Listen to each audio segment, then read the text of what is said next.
আসসালামু আলাইকুম। আজকে আমরা চিংড়ি মাছ দিয়ে লাল শাক ভাজি তৈরি করে দেখাবো।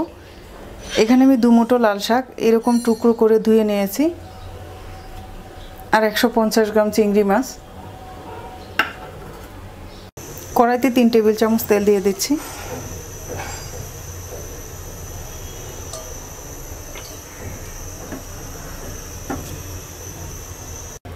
তেলটা গরম হয়ে গেছে, 4টা শুকনা মরিচ কেটে দিয়ে দিচ্ছি।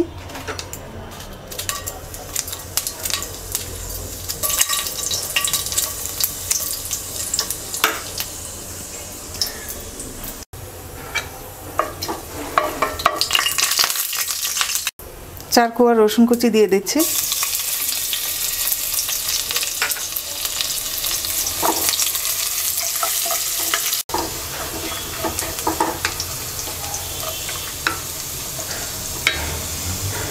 একটা পেঁয়াজ কুচি দিয়ে দিচ্ছি।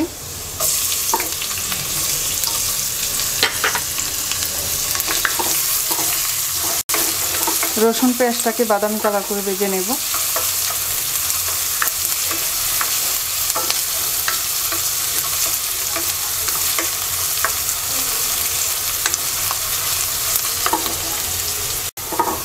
পেঁয়াজ রসুন ভাজা হয়ে গেছে, এবার চিংড়ি মাছ দিয়ে দিচ্ছি।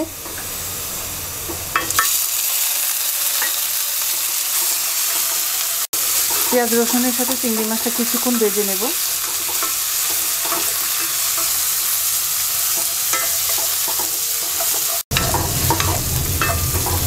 চিংড়ি মাছ ভাজা হয়ে গেছে, এবার 1 চামচের 4 ভাগের 1 ভাগ মরিচ গুঁড়া দিয়ে দিচ্ছি,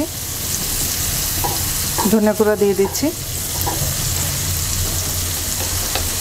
1 চামচের 4 ভাগের 1 ভাগ হলুদ গুঁড়া দিয়ে দিচ্ছি।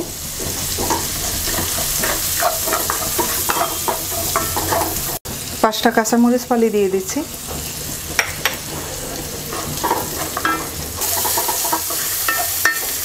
অল্প একটু পানি দিয়ে চিংড়ি মাছটা কষিয়ে নেব।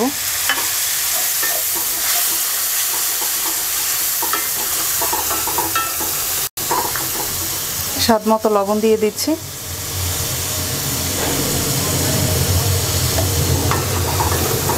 কষিয়ে নেওয়া হয়ে গেছে, এবার লাল শাক দিয়ে দিচ্ছি।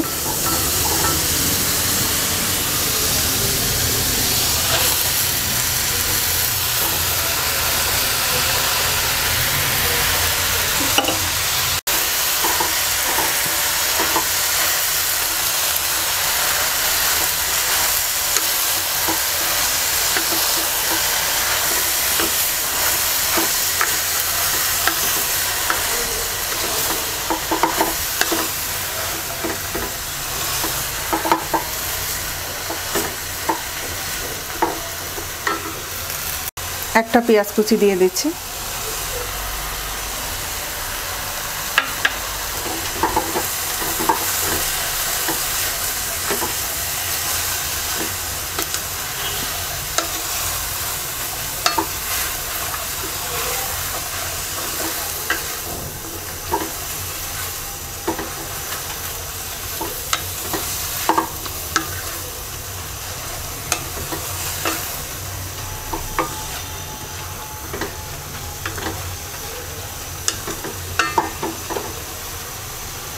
এবার মিডিয়াম লো হিটে লাল শাক সিদ্ধ হওয়া পর্যন্ত রান্না করব।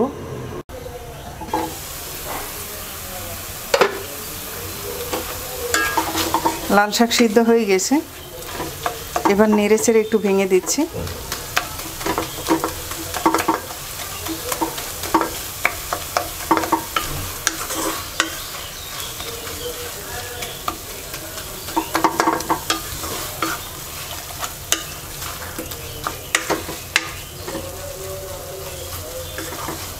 এবার নামিয়ে নেব। তৈরি হয়ে গেছে চিংড়ি মাছ দিয়ে লাল শাক ভাজি। আশা করি আপনাদের ভালো লাগবে। আজকে এই পর্যন্তই। সবাই ভালো থাকবেন। আল্লাহ হাফেজ।